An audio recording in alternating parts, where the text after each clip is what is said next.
This is, in my opinion, one of the most important topics of modern history, the collapse of the World Trade Center buildings.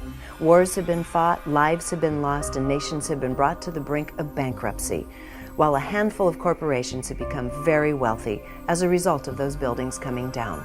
So the question is, who stood to gain in their destruction? Richard Gage is the head of Architects and Engineers for 9/11 Truth.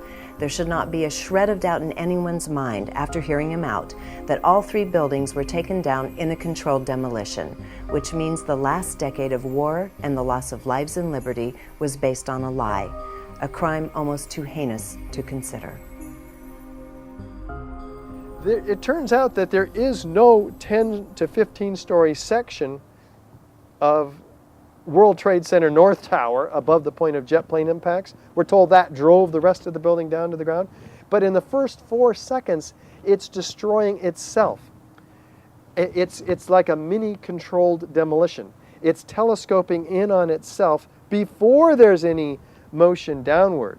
It has destroyed itself in the first 4 seconds. With bands of explosions, just like the first responders reported in these 118 cases, all the way around the building, wrapping like a belt, all the way around the building, they would say, pop, pop, pop, at the beginning. And this is all highlighted on our DVD, these different quotes.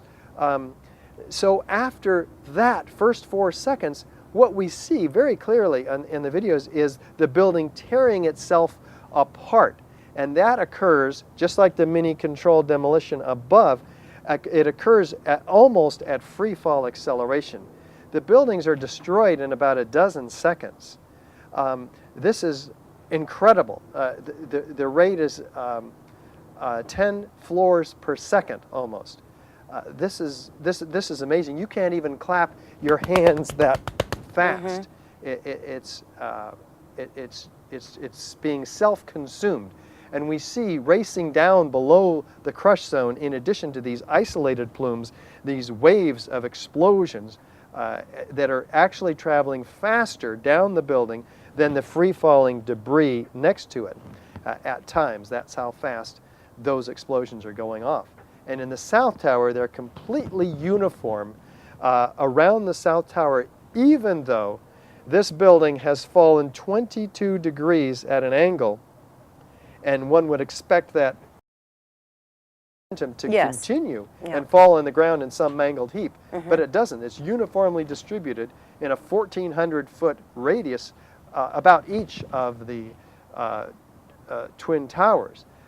And we have asymmetrical damage from the airplanes, asymmetrical damage from the fires, asymmetrical loading from this off-center structure, and yet looking down below, we see complete symmetry, bands of explosions traveling at 2/3 of free fall acceleration straight down the building. This is a must-watch video. For the full-length version, go to consciousmedianetwork.com.